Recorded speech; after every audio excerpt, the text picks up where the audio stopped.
We're doing lines. It's Saturday, October 5th, the year of our Lord, the 2024. You got the big O, Leon Oliver, sitting alongside Scotty Too Hottie to my far left here. How are you this morning, sir? Not too bad. I went 4-0. I bet on each game last night. So Let's go. we Maybe promptly I'm expect turning. you to go downhill this afternoon. Yeah, either that or maybe I'm turning a corner. Probably not though. Well, you've been on the corner. I don't know if you're turning. Well, you might be turning something on the corner, some tricks after these picks go Nice. downhill. As you notice, we are playing a man down this morning. Chris allegedly says that he's working. I don't believe it. You actually have to have a job to work. So I would imagine that he's probably caught up in the whole Diddy saga.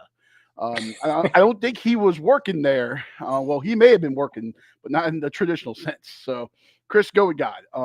And hopefully you have many years of therapy to get over what happened at those parties.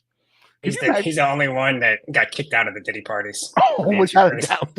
Without a doubt. He went from being like, he's probably walking around like serving like cocktails and caviar and stuff like that. And somehow he ended up in the room and things went downhill. Then they promptly asked him to leave. And if you look closely around that mansion, I'm sure he still has cigarette butts that he's left in the shrubbery around there. Yeah.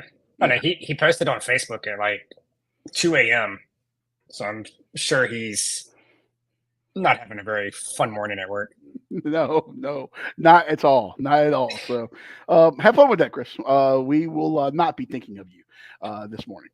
All right, so we're here. Got a fun, action-packed show. Got some college football picks, some NFL picks. Make sure to like and subscribe. You can do that right now if you are watching on YouTube.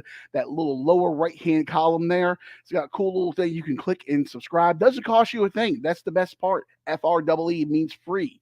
Go and subscribe, and then be a friend and tell a friend. Share that bad boy. Get some other people watching this thing so we can do some cool stuff, mainly for ourselves, but also with you guys as well. Let's get these numbers up here.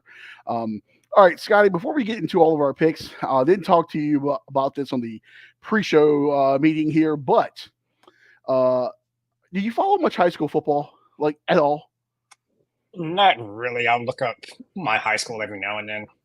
Um, yeah, but not often.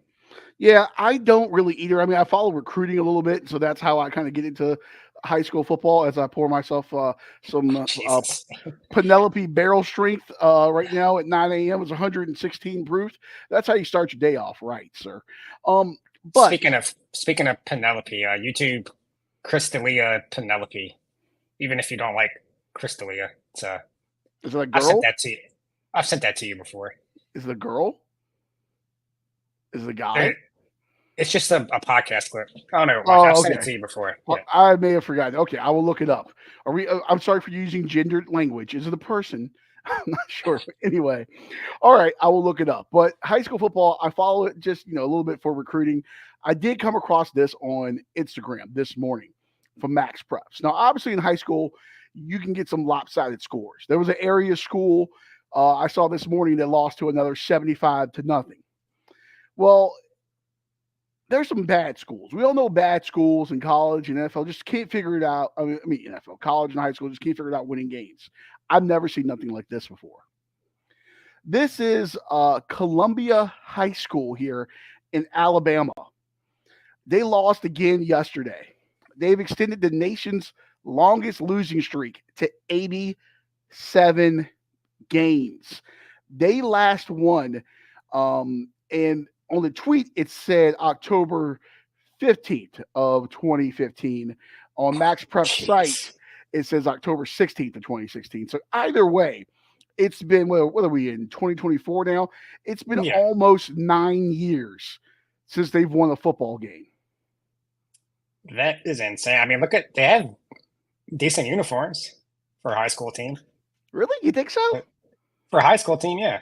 Those look like they were like extras from like the Longest Yard 2 Electric Boogaloo or something, like those are bad uniforms. I like the helmet, but the I'm not saying they are like good, like they look good. I'm just saying they look like that you had to spend some money on them. Oh, they're not Bishop Sycamore. Yes. Yeah, okay, I Yeah. got you. I got you. Okay, yeah, they do have Adidas. It is nice. It does match, unlike Bishop Sycamore. Um, but yeah, 80, can you imagine 87 straight games? Like that's two entire graduating classes went through without winning a single game. I hope their JV squad is at least good. No, they'd be playing varsity if they were. I mean, well, let me put it like this way. Hopefully, they've won some JV games at least, so these kids can like have a taste of winning something, or maybe they're really good at basketball. So that's usually the way it is in high school. The schools are good at football, are good at or bad at basketball, and vice versa. At least where I grew up. So maybe they're great on the hardwood. Maybe they had a great golf team. Maybe women's cross country is good. I pray that this school is good at something when you've lost 87 straight football games. Look at number one in the picture. Oh, he That's, that's the kind of positivity I need in my life. I was going to make a comment and I realized these are high school kids. Leon, pull back on that. You can't criticize them that way. But you know what? So each week now, I'm going to follow Columbia High School there in Alabama for the rest of the season, Scotty, and see what happens with them. And hopefully they can win a game and break that streak. Because my God, I was on a soccer team once that went 0-11 in high school, and it was not fun. So I can only imagine losing 87 straight football games. But all right, let's get into the football picks. That's why you are here. That's why I'm here. And that's why our viewers are here as well. Since Chris is in absentia, should we just roll through his college football picks first? Yeah. All right. So let's start off here. SMU taking on Louisville. This still looks weird as hell that this is an ACC game. Mustangs traveling to Louisville there. Maybe they'll get some bourbon to bring back to Dallas. Who knows? But Louisville, number 22, 6.5-point favorites at home. Over under is 56.5. This is noon on the mothership. Scotty, I will, since you have Chris's picks, I think, in front of you, he sent them to me too, but I think I forgot where they were. Yeah, I typed them in. Yeah, if you want to go through and give his thought here. Yeah, well, obviously he didn't send us any thoughts. No, he didn't. He was not blackout drunk when he sent this picks, so I don't know if he's gonna do as good as he did last week. But he's going Louisville minus 6.5. I don't hate that bet. I'd probably like the over more than anything in this one. Just SMU's been lighting it up and getting lit up, so I think the over is a good bet in any of their games for the foreseeable future. Don't have too many thoughts on this. I would, if I had to bet aside, it probably would be Louisville.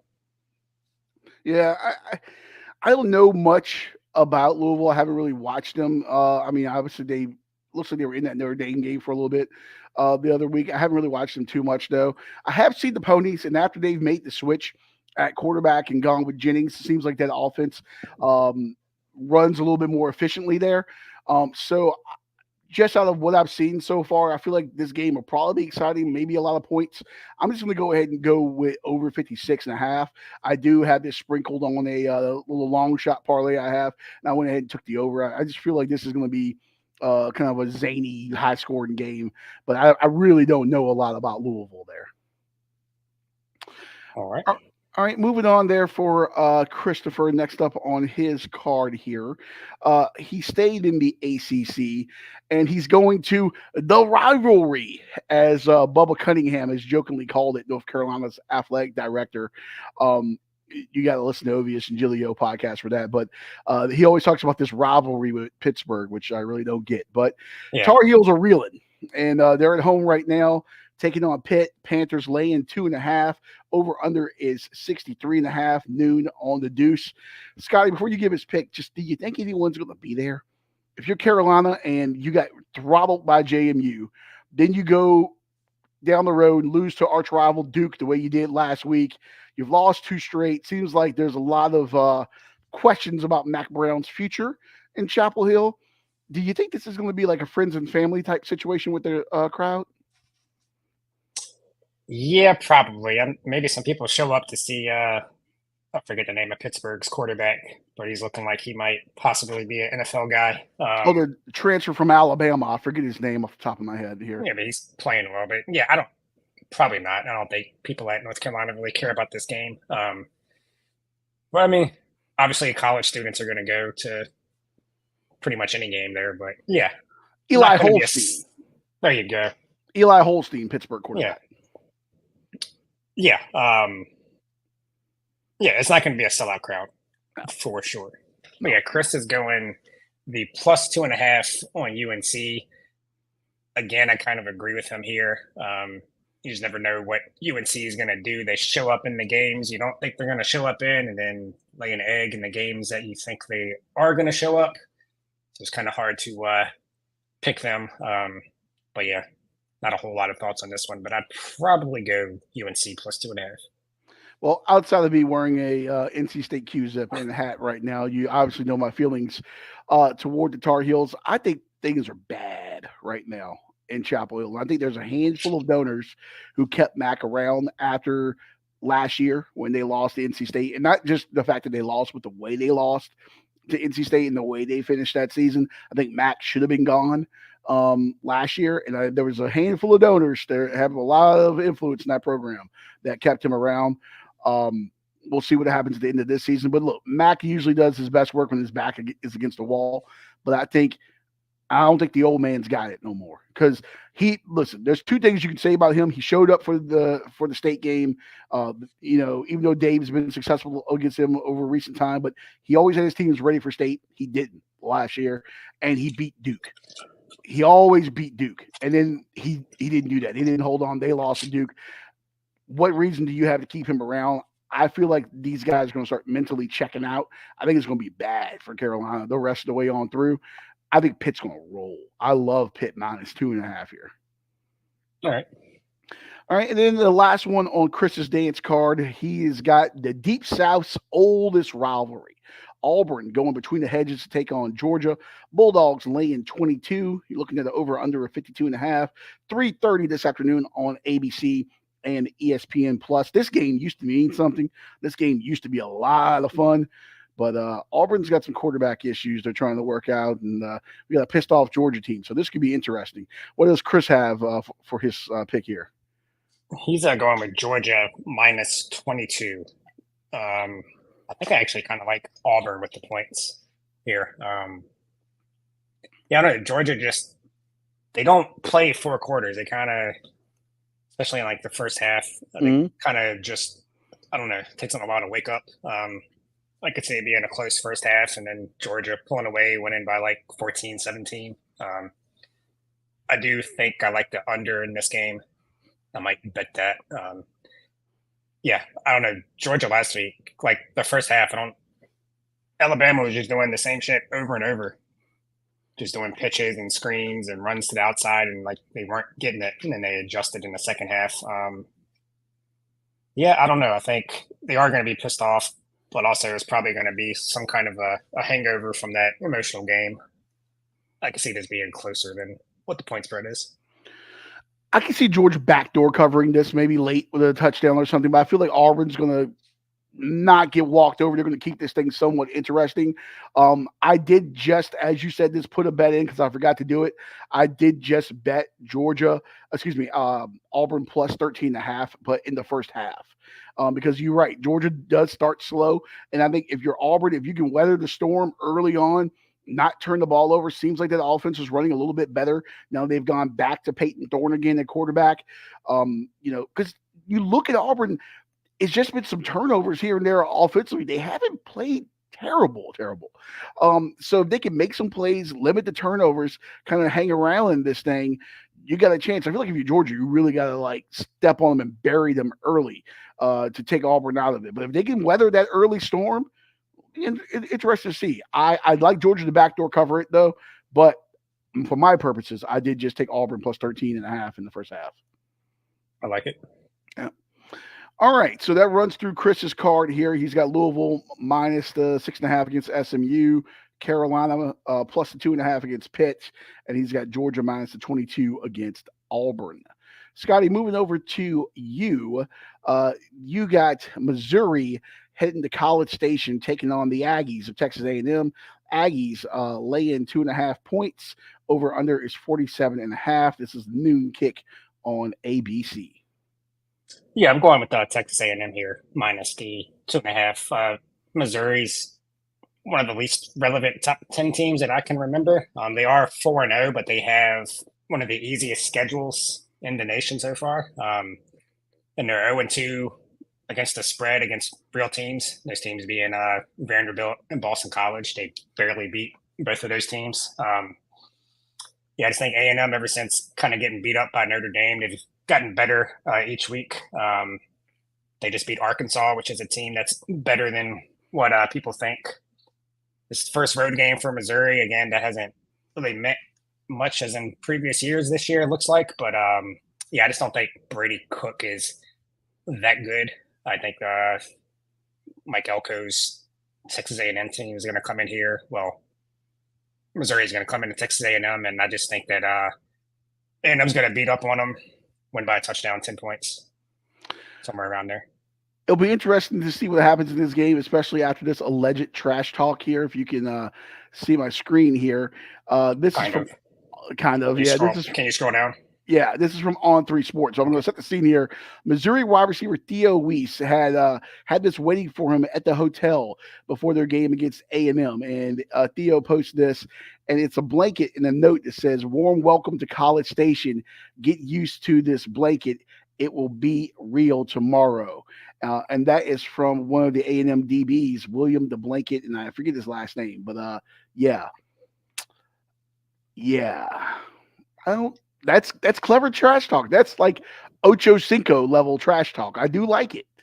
Yeah, that kind of worries me a little bit about my bet, but you don't want to give teams motivation. But I still like A&M. Yeah, I like A&M as well. I mean, they got some issues at quarterback, but that's a well coached team defensively. I really do think Missouri is a paper tiger, pun intended there. You know, who have they beat? We saw them struggle with BC. I don't believe in them. I like Drake, though. I do like Eli Drinkwitz, former NC State OC. I love the offense he runs. But Luther Burden hasn't done much, but they really haven't asked him to do much because they've smoked a lot of the potato cakes that they've played this year so far. So this is going to be a different environment, though, going into Kyle Field. I like A&M minus at 2.5, too. Yeah. Next. Also, I saw a stat about Drinkwitz since he's been at Missouri, he's 6-12. I'm assuming it's against the spread. I don't know if it was straight up, but 6-12 and noon starts. He's been there. Yeah. These Tigers don't like to get up early. Okay. No. All right. Then another game that just doesn't make sense to me. USC and Minnesota. It's a Big Ten game. For USC, they're lucky that this game is taking place on October 5th and not like early November or something, because those California boys I don't think would like going to Minneapolis later in the year. But 11th ranked Trojans laying the 8, heading to, what is it, TCF Bank Stadium or Huntington Valley? They've changed names a couple times, but heading to Minneapolis. Over under is 47.5. 7:30 tonight on BTN, which is the Big Ten network. Yeah, I'm going to take the 8 points with Minnesota. I think Minnesota's a little underrated. I think Minnesota's live to win this game outright. They have lost 2 in a row to tough physical teams, which I don't really think USC is. They lost to Iowa 2 weeks ago and then lost to Michigan last week. They almost came back and beat Michigan, but they didn't. But you look at kick shenanigans there. Yeah, but you look at USC. They played Michigan not too long ago and proved that they are not a physical team like Michigan is. I think Minnesota's going to play the same style of football that Michigan did. I think this is just going to be a close game. I think it's just a style mismatch for USC. Maybe USC pulls out a close win, but I am taking the 8 points. I like the other side of this. I like USC minus the 8. I think it's just going to come down to that's a more talented roster on that side of the field than the Minnesota roster. I get the style mismatch, but Minnesota doesn't have players with those blue helmets with those yellow wings on them that Michigan does. It's a severe drop-off in talent between what's left of Michigan from this year compared to what's in Minneapolis right now. I think that was kind of their Super Bowl last week, playing for the Little Brown Jug, and they made a valiant comeback. Things didn't go well there at the end with the onside kick. I think that deflated them a little bit. I think these guys are going to be laying down. I think USC is going to win. -8, probably be double digit. I like them by 10 or 12 in this one. I just think they're just too talented. Yeah, well, we'll see. We'll see there. And then another game that just doesn't fucking make sense. Miami on the road there at Cal. Game day going to Berkeley for the first time ever. Canes laying 10, over under 53.5, 10:30 kick tonight on ESPN. Scotty, do we know if the Miami equipment truck has made it there yet? I hope not. Maybe. I think that's just some bad karma that they have coming their way for last week. Last time we saw that truck was somewhere in Texas. The last update I saw was like 2 days ago. So hopefully it's got there. If not, it'll be like, what was it, 07 when Virginia Tech went to Georgia Tech and like Sean Glennon and a couple other guys' uniforms were stolen. They had to wear the Georgia Tech white jerseys, turn them inside out. Yeah. Maybe we'll get Miami wearing some white Cal jerseys and whitening their names out and stuff. The Cal students, the Calgorithm on Twitter, have dubbed this woke versus Coke. I do like this a lot. It seems like the Cal students are really getting behind the Golden Bears on this one. I know Aaron. Oh, go on. Maybe some of them guys are watching Doing Lines this week. Maybe so. I was going to say Marshawn Lynch was on with Pat McAfee, and he was saying that you will smell a lot of weed smoke in the air there in Berkeley. So I don't know if they cut down those trees. I remember a few years ago there was trees behind the football stadium, and they were trying to cut them down, and students were protesting and like living in the trees. I'm sure it's going to be a wild scene there. So yeah, I'm sure Pat McAfee will be partaking on the air. Yeah, for sure. But your thoughts on Miami and Cal? Yeah, like I said, Miami's doing some bad karma for last week. They lost that game. They were gifted. But I'll leave that alone. But yeah, I think I'm taking the points again here with Cal. This is Miami's first game outside of Florida this year. They've had 2 road games, but they were both in Florida. Going all the way across the country, some ACC after dark. One thing Miami struggles with is stopping the run, and that's what Cal is going to do. They're just going to run. Jake Knott, hopefully he's back to 100%. I think he's going to have some success here. I think Cal can win this game, but I'm sure the ACC Conference Command Center will probably call in a favor at the end and give Miami to win. But I think Cal is going to keep this close, and I am taking the 10 points. I'm with you on this one here. Jake Knott, if they just going to hand him the ball. Cal has been in big environments. I mean, they went down to Florida State. They've gone down to Auburn. They've played against some top tier teams so far. Well, not Florida State's not top tier, but you know what I mean, like tradition laden programs. I don't think seeing Miami on the front of the jersey is going to scare Cal at all. I think they will make it ugly. I think they want to make this game a rock fight. And, you got to wonder how locked in Miami's going to be, because you look at this, it's got to feel like a game they could easily overlook. And this, I feel like making this road trip out west across country is going to be a trap door, whether you're going to Cal or Stanford for a lot of ACC teams. How they handle the travel and all of that. It just feels like it is a late kick, 10:30. It feels like a lot of distractions. You had that emotional win last week. I like Cal plus the 10 points at home here. Don't be surprised if the Bears maul them. The Bears can pull an upset here. Yeah, let's go. All right, and then moving over to my dance card. Oh, just to recap for you, Scotty, you went with Cal plus the 10, and then you had, as I go back to your card, you had Cal plus the 10, Minnesota plus the 8, and then A&M minus 2.5 against Mizzou. Yes. All righty, and then for me here, I will start things off with before I do this, the battle for the Commander-in-Chief's trophy, the first leg of it. Air Force at home wearing their Air Force Special Operations uniforms. These are sweet. Look at these bad boys here.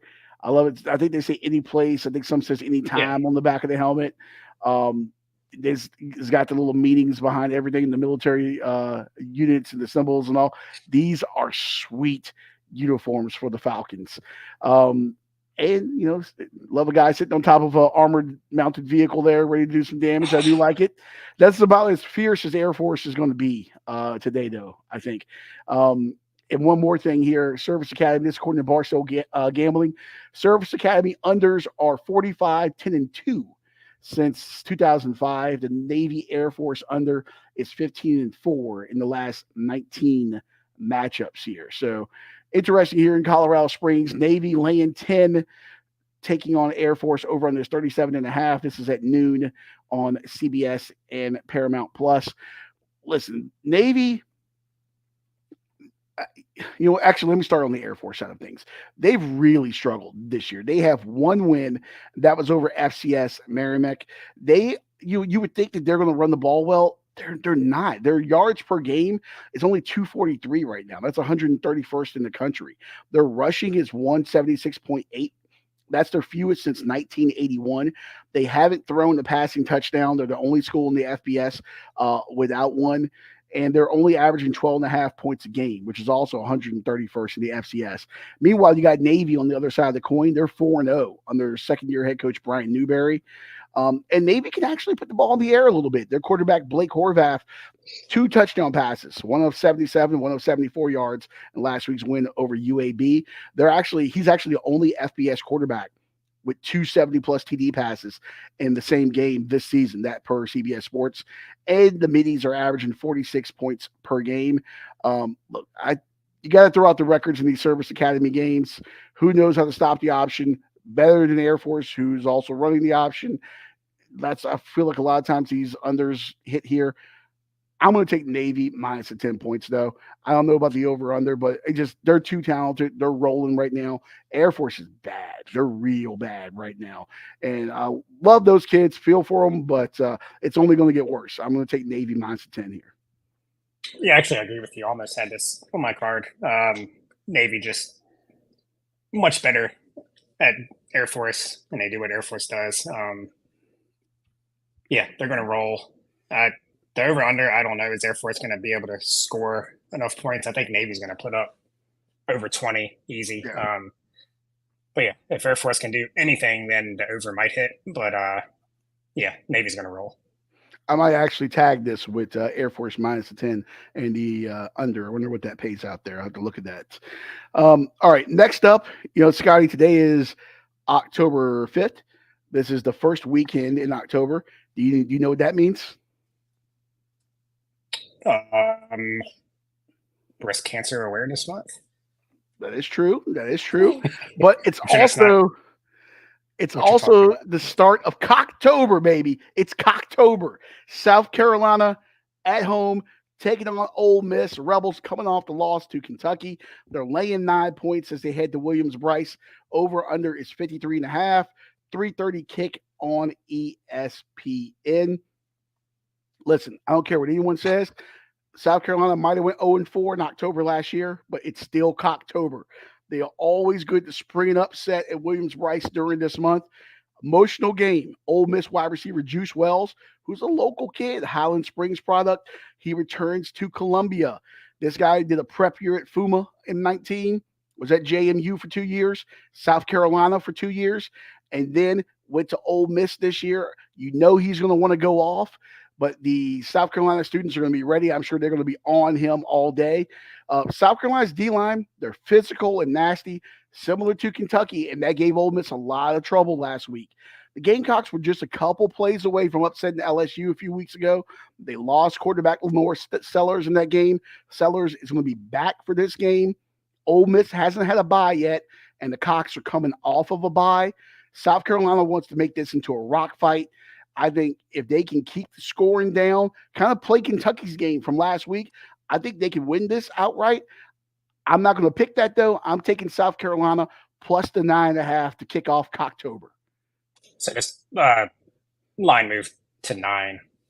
Oh, it's at 9? Okay. So yeah. In my notes, I'm sorry, you're good. In my notes when I saw it the other day, I had it at 9.5. I'll still take the 9. I will still take the 9 points there for South Carolina. Yeah, I agree with you. It's probably going to be similar style to the Kentucky game. I don't know about South Carolina winning outright, but I'll definitely take those 9 points. Yeah, and you kept saying Cocktober. I've never heard of that. Before, but is that why it's followed up by No Nut November? Boo. I got a little boo sound effect in the air, but yes, that could be why. That could be why.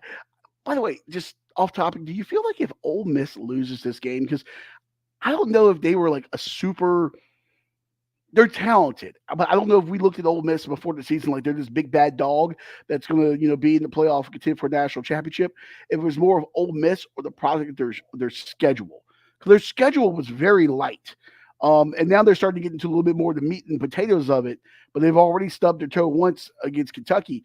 If they were to lose this game, and then all this stuff, is Lane Kiffin going to be there? Because his name keeps coming up for that yet to be open, but we know it's going to be open Florida job. Do you feel like if they lose this game, this team could potentially nosedive the rest of the year? Like, I feel like these guys are going to check out. Not yet, I don't think. I do agree with you that they're not as good as we thought they were. I keep betting the over on their games, and the offense just, I don't know. There should be this juggernaut, and they're just not there offensively. But yeah, I don't think players are going to quit yet. They still have a good team with guys that want to maybe get some NIL money or, set themselves up for next year. I don't know. I don't think they'll quit yet. I was listening to the Cover 3 podcast, and they had mentioned that Jackson Dart has already called a team meeting this week after that loss.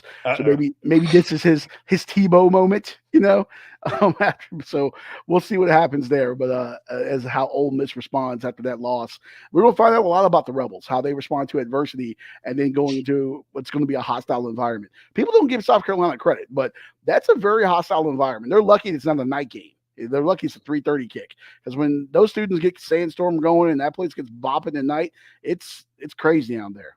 Yeah, they are kind of like the forgotten team in SEC. It really is. But is there a better quarterback name than Jackson Dart? Oh, without a doubt. That kid was meant to throw rockets, Yeah. All right, next up here, we got Rutgers making the trip to Lincoln, taking on Nebraska. Big Red laying 7 at home. Over under is 39.5. 4 p.m. kick on FS1. All right, so earlier in the week, I had looked at the schedule, the weather earlier, but when I did my information on like Thursday on this, it was supposed to be winds from the southwest at like 11 to 20 miles an hour, some gusts as high as 31. Scotty, I think you looked at the weather a little bit more recently than me. What are we looking at there weather-wise? Well, they've been calling for wind for the last, strong winds for the last few days. I actually haven't looked at it, but I'm assuming that's why this total's come down 3 points in the last day or so. Yeah, this was actually going to be like the first game on my card. I said it on last week's episode. I'm just going to blind bet against Rutgers, but I was expecting this line to be closer to like 4.5. Now with the wind, it's just too unpredictable. So I might, if I can get Nebraska at 6.5 somewhere, I might take that if it comes down. But for now, I'm staying away from this one. Yeah, early in the week, when I was doing a lot of prep for this on Thursday, it was at 6.5. I see it's now moved to 7 here. Dylan Raiola, he's thrown for over 1,200 yards, 9 TDs, 2 interceptions, over 70% completions. He's been great for Nebraska. He doesn't really run a lot. He doesn't design runs. He does improvise a little bit, but he only has one true scramble on the season, which I find is interesting. He can extend a play and run around and extend the play, kind of like Patrick Mahomes, which it seems like he's obsessed with cosplaying as Patrick Mahomes. But those Nebraska receivers, they will draw interference penalties. They drew 6 against Purdue. Now, Purdue's bad. They drew 6 DPIs against Purdue, 4 in the first half, and they have the size advantage. Isaiah Nayor and Jamal Banks, they're physical, they're big. I think they have about 4 inches on height on average, the Nebraska receivers against the Rutgers DBs, and I think about 20 pounds on average in size. So they're bigger guys. That being said, this is going to be a windy game. I think it's going to hurt that aerial attack, and special teams could be a factor. Greg Schiano's teams are known historically for blocking kicks and scoring non-defensive touchdowns. And let's not forget Kyle Monangai. I think he's 3rd in the FCS at like 147 yards a game on the ground for the Scarlet Knights. Rutgers is 12th in the nation in rushing. If that wind is going to limit that passing attack, And I just like the way Rutgers plays. They're tough. They're physical. It's Greg Schiano football. I mean, it's what you want a team from New Jersey to be. It ain't pretty. It's a fist fight. I like it. I like Rutgers plus the 7 points here. All right. Yeah, I don't know. I might end up staying away from this one because Rutgers, they run the ball well, but they also can't stop the run. So it's like, I don't know. Yeah, that's true. Nebraska does have that like kind of running back by committee situation going there, but I think they're going to get a heavy dose of Kyle Monangai. I like Rutgers, and I think especially with the wind conditions, special teams could come into play, whether it's on a field goal or a punt. And I got to give special teams edge to Greg Schiano and Rutgers. Don't be surprised if special teams decides this game. It's a third of the game, Scotty. It's not, but hey, you got offense, you got defense, you got special teams. Come on, you're a Hokie fan. You should be a special teams believer. Yeah, well, we would have won a national championship by now if it was truly a third of the game. It's what, 10, 12 plays out of a game? Okay, if you want to get analytical, Billy Bean, sure. Okay. Like an eighth. It's an eighth. An eighth. Speaking of which, and half of those plays are touchbacks. So, hey, I'm more so talking about the punting game. You know, like punting and field goals and stuff. You make a game-changing play there. Kickoffs, okay, maybe not so much, but no, you're right there in this type of game. There's nothing that gets me more excited than a good blocked punt. Maybe Jennifer Aniston in 2006. But that's fine. Not touching that one. Yeah. All right. So recapping my card here, I got Navy -10 over Air Force, South Carolina getting 9 against Ole Miss, and then Rutgers getting 7 on the road at Nebraska. Moving over to National Football League action, we'll start with Chris. Scotty, since he is in absentia, I'll let you go ahead with his card here. He's got Colts and Jaguars. Jacksonville still looking for that first win. The Kitties are laying 3 points against the Colts. Over under is 45.5, 1 p.m. on CBS. No Jonathan Taylor for Indianapolis.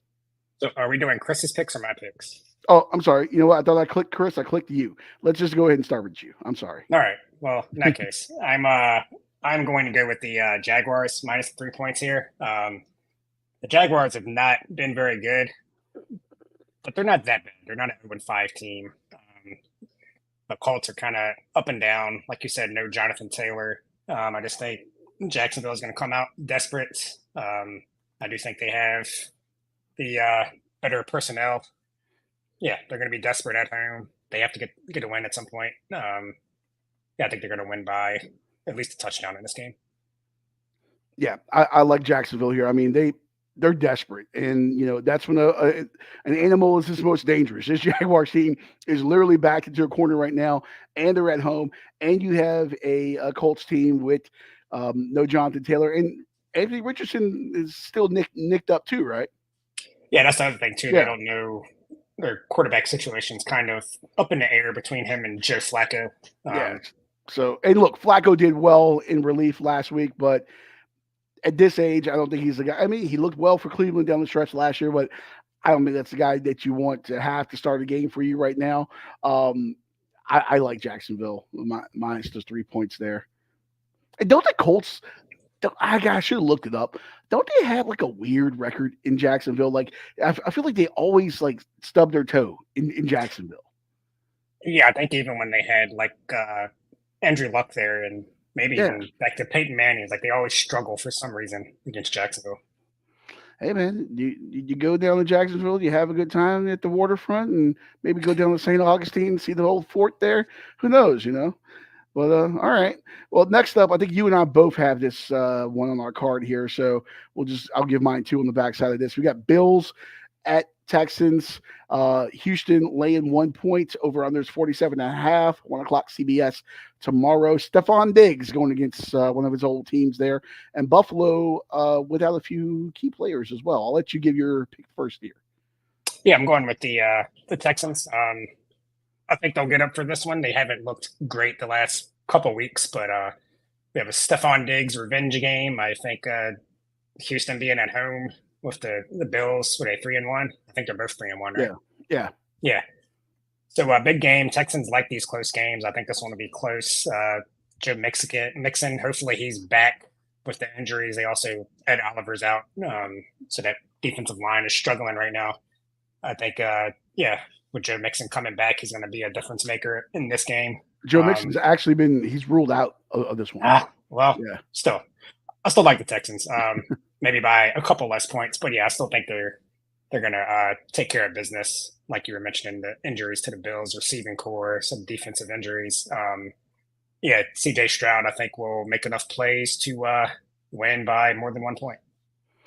I'm with you on the Houston -1 here. The Bills don't have my cousin, Ed Oliver, and Austin Johnson on that defensive line. Khalil Shakir is out for them as well, and the safety, Taylor Rapp. And, of course, Houston, no Joe Mixon there. So I forget the other back, but then also Ogunbowale will be featuring for Houston, who had the game-winning touchdown last week. And then, of course, Stephon Diggs, revenge game. You know he's going to want to go crazy. So I honestly feel like when you get these guys that, are in these kind of like big revenge games, I feel like there's too much pressure on them. They want to do too well. Don't be surprised if like Nico Collins or someone who's not getting the attention that Stephon Diggs is going to draw. It's going to go off for Houston. But yeah, I like them getting the point. I mean, it's almost a coin flip with 1 point here, but I like Houston a lot here. Yeah, Cam Akers is the Cam Akers, yes, running back. I don't know. Nico is on pace to be the first receiver to get 2,000 yards. So they better be paying attention to him. Yeah, he is good. He is damn good. All right, and then the final one on your card here, you got the Saints in Kansas City taking on the Chiefs. Kansas City getting help from the referees and laying 5.5 points, and then over under 43.5. That's Monday at 8:15 on ESPN. Yeah, I was debating on whether to go with the Saints plus the points or to go with the under. I landed on the Saints plus the 5.5 here. Mahomes is just not when he's a favorite of more than a field goal. He doesn't cover. He wins usually, but he just doesn't cover those games a lot. So I think this is going to be a very close game throughout. The Chiefs have Pacheco's been out now. Rashee Rice is probably out for the year, or at least 4 weeks. They haven't brought anybody in to replace him. Just a Monday night primetime game. I think this is going to be close throughout. Like I said, and even when the Chiefs' offense is rolling, they dink and dunk. They take a lot of time off the clock. Yeah, I just don't see them being able to get out to a big lead in this one. I think the Saints might actually win this game, but I am going to take those 5.5 points. I like you as well with well, I just said I like you as well. I like the pick as well. Jesus Christ. I don't like you. What are we doing here? I like New Orleans plus the 5.5 points. Kansas City just doesn't bury teams. You're right. They dink and dunk. They keep teams in the game. New Orleans had that hot start to the season. They've kind of taken on a little bit of water since then. And Kansas City, you can't just keep losing guys. Like the amount of injuries that they've had on that offense. I mean, it's always next man up. But I mean, Kareem Hunt, I guess, will factor more in this week. Carson Strong there, running back as well. You got Rashee Rice is down now. It's just you can't keep losing pieces. I know Andy Reid's a wizard and they got all kinds of stuff and seems like they get every call somehow. So, and I'm never that guy that's like, oh, the officials, this and that, but seems like they get every call. I don't know how. That being said, I like New Orleans and I am going to sprinkle a little bit of money on this as well, straight up to take New Orleans to get the upset win here. I agree with you on that one. Yeah, I mean, they're 4-0, so the refs can kind of take a break. If that's happening, I'm not going to say allegedly. Yeah. Yeah. All right. So to recap here, Scotty, you are on Jags -3, Texans -1, and then New Orleans plus 5.5. Yep. All right. We'll do Chris last then, since you and I have already had one in common. You heard me on the same side as you there with Houston -1. Browns at Commanders. Washington laying 3.5, over under 43.5, 1 p.m. tomorrow on Fox.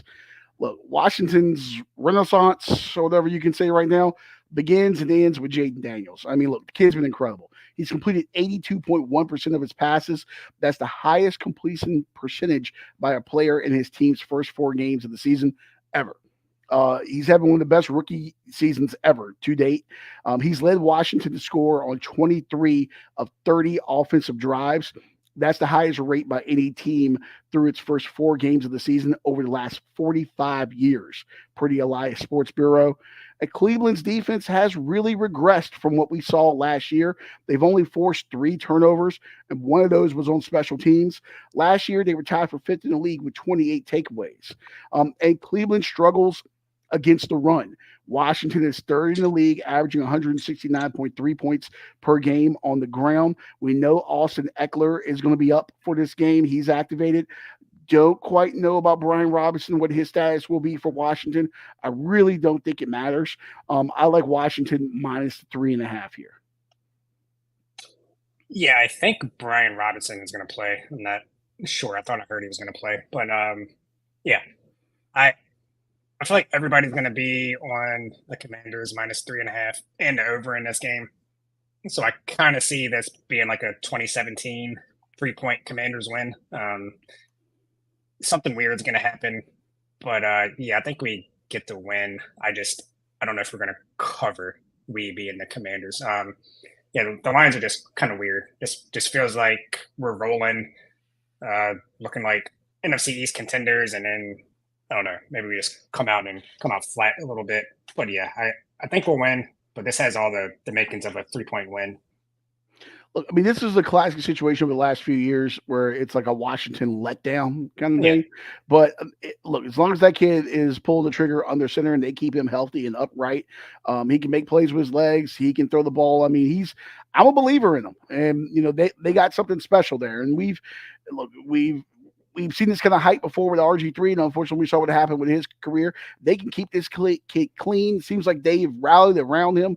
They believe in him. They feel like they got something special with this guy. And Kingsbury's offense is working now. So, I'm not saying they're going to win the NFC East, but this is going to be a dangerous team over the remainder of the season. I would want to play them if they continue at this rate. And like I said, it all depends on Daniels. If he continues to perform at this level and they keep him healthy and upright, they're going to be a problem. Yeah, I actually bet them to make the playoffs at plus 260 before the season started. That's looking pretty good right now with the schedule we got coming up. What was your pick? I got Washington minus 3.5 here. Okay. Yep. And then lastly, I'm going to skip Bills Texans. We already done that. I like Houston minus the 1. And then lastly on my card, I got the New York Football Giants heading out to Seattle, taking on the Seahawks. Seattle giving up 7 at home. Over under is 42.5, 425. I forgot to put the network on that one. Doesn't really matter. Anyway, it must be Fox. Yeah, it's probably Fox. But look, the Giants, no Malik Neighbors for them. It's already an anemic offense. Now you don't have him who's in concussion protocol. Devin Singletary likely not to play either. So now you have your starting running back and your number 1 receiver both likely not in this game. What do you do if you're the Giants? How do you move the ball? You already have an anemic offense. Then you take away those 2 things. This is going to get ugly. This might be the biggest blowout of the week here. Seattle minus 7 all day, but I feel like this has the potential to get ugly, especially that team going across country as well. I think it could get ugly. Yeah, I agree with you. I feel like the Seahawks are going to be the heavy public side here, but I don't care. I still think that they're going to roll. Usually injuries, people overreact to them, but like you said, who are they going to throw the ball to? Wan'Dale Robinson and Jalen Hyatt. Yeah. So I think in playing at Seattle, Daniel Jones is probably going to turn it over a couple times. Yeah, Seahawks by a lot. And this game, surprisingly, on CBS, because traditionally 2 NFC teams were on Fox. But remember, I forget they did that whole thing where the games are like open now over the last couple of years, and you can't have 2 AFC teams on Fox and 2 NFC teams on CBS, but they still try to keep AFC here and NFC there. It's weird, but surprisingly CBS. So there you go. I don't know if Seattle's wearing. I don't think they're wearing throwbacks for this one. I think they're wearing it for another game. But all right, so I got Seattle minus 7 there. All right, so the recap for me: Washington minus 3.5, Houston minus 1, and Seattle laying the 7 against the New York Football Giants. All right, finally to Christopher. He is going with the London game. London calling for the Jets and the Vikings over under 40.5 there. I will correct that. And then the Vikings 2-point favorites, 9:30 a.m. on NFL Network. Do you think any of these guys are going to get up tomorrow morning, Scotty, and have like a full English breakfast before this game? No. Well, I don't know. What time? Yeah. What time is it over there when the game starts? Maybe. I think what's London's 5 hours ahead of us. I think. Sure. So 2:30. Let's look it up right now. What time is it in London? It's 2:50 right now. So yeah, it would be a 2:30 kick there. So yeah, I guess you've missed breakfast by the point it starts here. But maybe you get some blood sausages, maybe some black pudding. Get a little beans, get a little toast. Get some eggs going, a little proper fry up. They'll probably bring their own food, I'm assuming. And we'll see if Aaron Rodgers in London, by the way, is just, I would love to follow him around for like a week in London. I feel like it would be fascinating. I would watch an Amazon Prime series about Aaron Rodgers in London. Yeah. What does Chris have on his card here? He's got the Vikings minus 2.5. It seems like a trap line. I don't know. I feel like maybe the Jets will maybe get their shit together this week. Maybe not. Maybe they'll use Breece Hall like they're supposed to. God, yes. Yeah, I don't know. The Vikings are 4-0, and we can keep saying they're for real, and maybe they are. But these London games, I don't know. I just feel like maybe this is an ugly game, and the Jets with that defense and they use their run game. Yeah, I don't know. I think I would probably. Oh, that over under is ugly too. Yeah, it really is. Yeah, I don't like any of these lines, but I don't know. Jets plus 2.5 because why not? I think I would go under on this, even though it's really ugly, under 40.5, and just because of the disruption to the normal week, going abroad, doing everything a little bit, just it throws guys off. These London games are always weird. They're always just kind of wonky and clunky, and just guys are out of sort here. I feel like it's an ugly game. This is Sam Darnold revenge game, right? I don't think he ever played with the Jets. Was he it? Who originally drafted him? Not the Jets. I'm having a mind blank. Let's see. I'll look it up. To the Google. I know as soon as I see it, I'm like, oh. Yeah, Sam Darnold was originally drafted by the Jets. He was there from 18 to 20, and then with the Panthers for 21 and 22, and then San Francisco last year, and now he's a Minnesota Viking. Right. So yeah, Sam. I'm thinking of somebody else then. Sam Darnold revenge game here. Yeah, I just feel like it's going to be ugly. It's never good football. I feel like when we send these guys over, I feel like we almost like are apologizing to London for breaking off from England and then whipping their ass in that war and then pretty much having a stalemate in 1812. We're like, okay, you know what? You're our friend now. We'll send you football, but we're not going to send you good football. So yeah, I'm going with the under here. Yeah, I'm sure Chris was just fading Aaron Rodgers. That's why he made this pick. I'm sure. All right. Next up, you got the Dolphins, 1-point favorite at the Patriots. Over under is 35.5, 1 p.m. on Fox. This is gross. Everything about this game is gross. What does Chris say here? He's going with the Patriots +1. I might just bet the under on this one. Yeah. A couple days ago, I would have agreed with them with the Patriots +1 and winning this game outright. But I saw something where like the locker room is like in shambles, basically. There's allegedly a mutiny in New England about to happen. Yeah. Have they announced the quarterback for this game? Are they going with Brissett? I think they're going with Brissett, but don't be surprised if he gets the hook and you see Drake May. Yeah, I thought this would be the game that made the most sense to start him, but maybe that's why the locker room is divided. I don't know. I still think the Patriots are going to win, but I'll probably just bet that under. I don't see how either one of these teams are going to score a lot of points. Is there a team, honestly, that's more affected by not having a quarterback than Miami? You look at that offense with Achane and you got Tyreek Hill and Jalen Waddle. There's weapons galore, but you just don't have a quarterback. And it's like, yeah. Well, you would think if one team needed a good backup quarterback, it would be them. Yeah. It's not like you have to have Tua. If you put any any quarterback that can get the ball out and knows where to go with it, they're gonna have success in this offense. But I don't know, they haven't gotten a good backup quarterback for whatever reason. You know who Tua is. He's not a great quarterback, but he knows where to go with the ball and he gets it out fast. That's all you really need, and it's just crazy that they haven't found a backup that can do that. And Ryan Tannehill's still out there. Bring him back to Miami. Yeah. It's got to be better than what you got. I mean, my God, man. Like, is Jay Cutler still alive? What's he doing? I was following his Outsider site a few years ago, and that site dropped off the face of the earth. He still got his podcast. Bring Jay Cutler back. I don't know. Is Dan Marino doing anything right now? Bring him back. It's got to be better than what they got, man. It's bad in Miami right now. This game is utterly gross. I'm staying far away from this. If I had to bet something, it would probably be the over. And watch this end up being like a shootout game or something. You mean under? I mean, yes, excuse me. I probably bet the under and watch this be like a shootout game because all conventional sense says to stay far away from this game or just go hard on the under. Yeah, I mean, it's always possible McDaniel draws up some plays that just end up going for like 80-yard touchdowns when we get some points. But yeah. Bring back the Wildcat. Let's just go Achane in the Wildcat. You know what? Put Tyreek in the Wildcat. Where's Ronnie Brown? Is Ronnie Brown still kicking? Bring back Ronnie Brown. If Ricky Williams can pass a drug test, let's get him in the backfield. Let's do something. Jay Fiedler, something. Let's bring out somebody. Who was that quarterback that they had? He was with the Jets too for a while.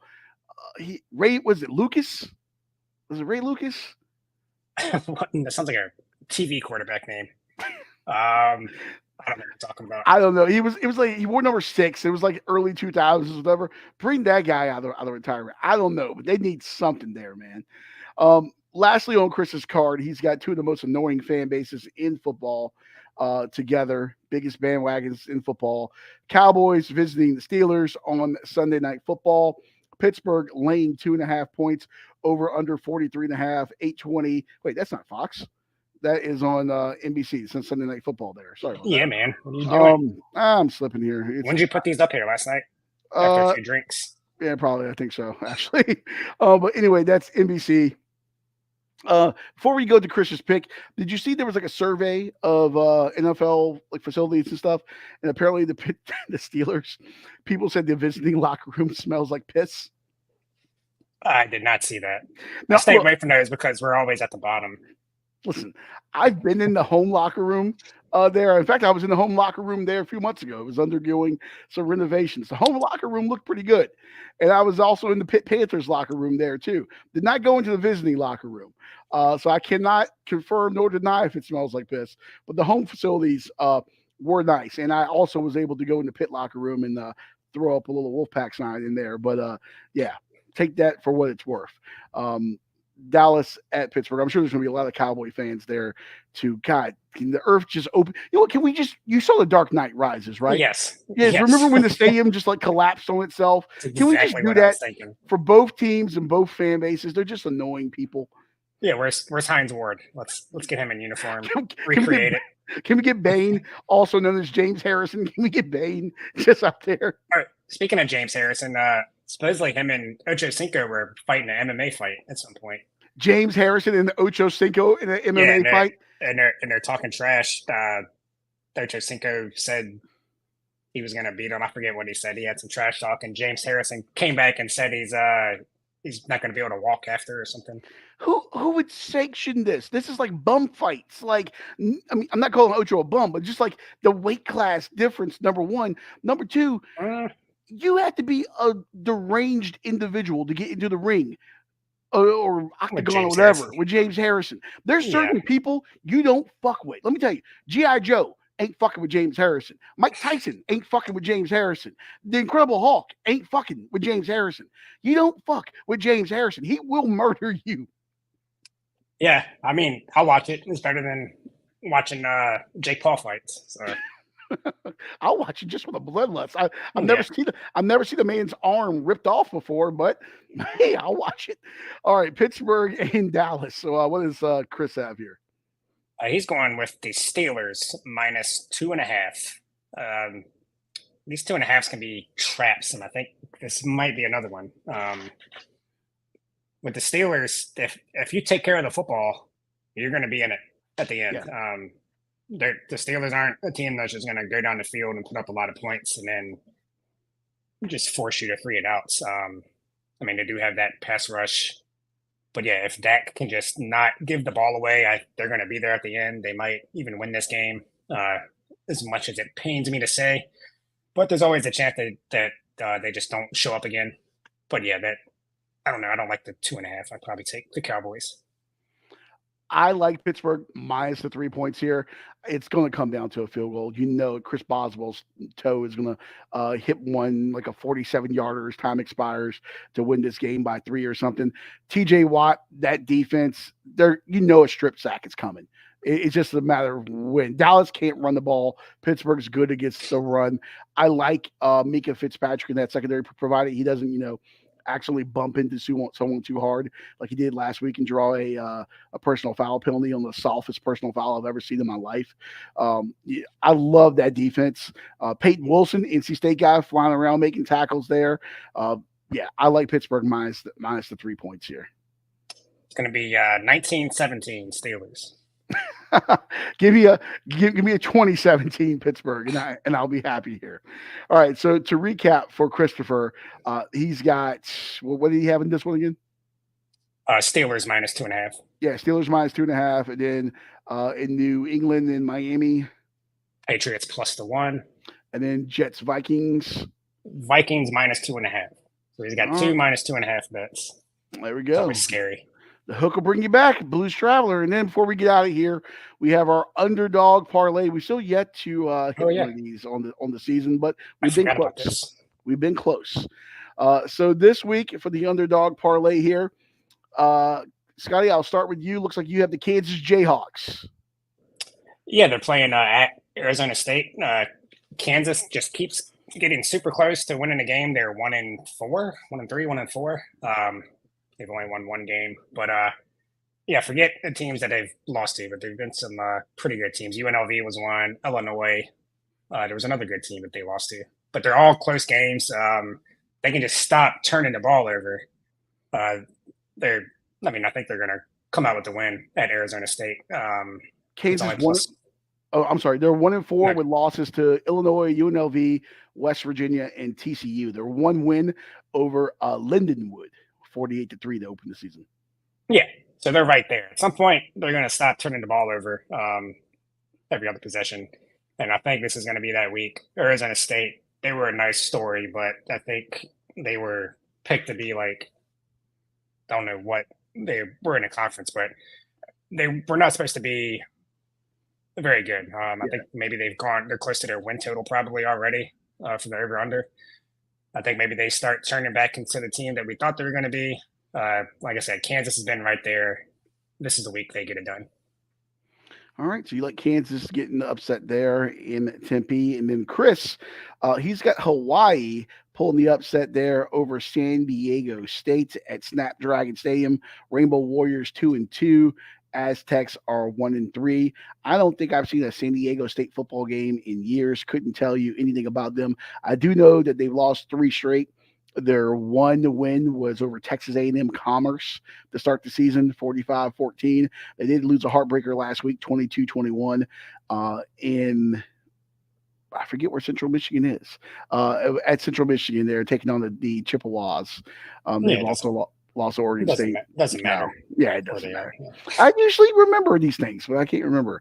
I don't know anything about this, but he's got Hawaii. You got any thoughts on this one? Just looking at the scores here. Mount Pleasant, Michigan. That's the home of Central. Okay. There we go. Yeah, I have no thoughts on this one either. Why not? It's plus 105. Yeah, I have no analysis to give you on this one. I like Hawaii. I like Hawaii, so I can root for them. Yeah. And then for me, I'm going with the long shot of long shots here. Arkansas at home over Tennessee. When I saw it earlier in the week, the Hogs were 14-point underdogs. I'm not sure what that line is now. This is, of course, 8 o'clock tonight on ESPN. Actually, no, it might be 7:30 on 7:30 on ABC/ESPN Plus. Anyway, Vols, they're coming off that 25-15 win over then number 15 Oklahoma last week. Hogs are 3-2 with losses to Oklahoma State and Texas A&M. Lost a heartbreaker there last week against them at the Cowboy Stadium to the Aggies. Two former Volunteers turned Hogs, Razorback center Addison Nichols. He started all 5 games up front for Arkansas. They're 21st in the nation in rushing, averaging 212 yards on the ground a game. And Danico Slaughter, also a former Vol. He's a linebacker. He's got 27 tackles on the year for Arkansas. That's third most for them. Tennessee coming off a bye. Arkansas is in the midst of 6 straight games, so you got to wonder about those legs. They did cut practice a little bit short on Monday, just to kind of keep those guys fresh a little bit. The Hogs doing the stripe out as well. They're going to do the maroon and white stripes, whatever, crimson, whatever it is. It's only their second home game of the year in Fayetteville in 6 weeks, because they did play a home game in Little Rock. So the crowd's going to be up. Arkansas hasn't beat a top 5 opponent at home since they upset number 3 Tennessee November 13th, 1999, 28-4. And Arkansas has the SEC's best and the country's 5th best third down offense, converting 41 of 75 opportunities. That's good for 55.4%. If you're going to spring an upset, you got to convert third downs, and the Hogs are good at that. They don't call this place Fayetteville for nothing, okay? Fayetteville at night is a treacherous place. Tennessee is primed for the picking. They're going to be calling them Hogs tonight. Look for Arkansas to spring the upset. All right. Yeah. I mean, at those odds, I like it. I'm not going to sit here and tell you I think Arkansas is going to win this game, but it was close to making my card with the plus 14. Tennessee came back down to earth a little bit last week or the week before? Are they on a bye or no? Yeah, they're coming off of a bye. Okay. So, 2 weeks ago they played Oklahoma, only beat them by 10. Yeah. And Oklahoma hasn't looked great. But, at Arkansas night game, I can definitely see a path for Arkansas winning this game. Fayetteville, baby. Fayetteville's going to be crazy tonight. I don't know where they go drinking there. I'm not sure what the bar of choice is, but beer's on Chris if Arkansas wins. You can make some money there and pay for those drinks by betting on this parlay. Odds are plus 22.68. Scotty, if you put $100 on this, what does that give you? You will win $2,268 plus your 100. There you go. That's a mortgage payment for somebody out there. It'll probably buy you 3 houses in Fayetteville, Arkansas. But, yeah. So, all right. There we go. This week with Kansas, Hawaii, Arkansas, our underdog parlay of the week. We're going to hit one of these sooner or later. We've been close. A lot of 2/3. No, we need the whole thing. I think everyone did last week. Yeah. What'd you have? UAB last week that fucked us? Yeah, I don't know why. Was that last week or the week before? I think it was last week. Yeah, I don't know why I picked that. Yeah. Once UAB walked out last week and I saw the uniforms, I was like, they're fucked. They look like something from like a Disney Channel high school football movie or whatever. And also, speaking of high school football, I don't know their schedule, but the rest of the season we are rooting for beautiful Columbia High School here in Alabama to snap that 87-game losing streak. So join us right here, same place, not same time, but same place, same channel, Thursday night, 6:45 for another Let's Not Do This podcast. Be a friend, tell a friend, like and subscribe, share it, get the word out there. We need you to help us. Help us, help you by helping us. Follow what he said. Yeah. Scotty, get us the hell out of here. All right. All right. Later.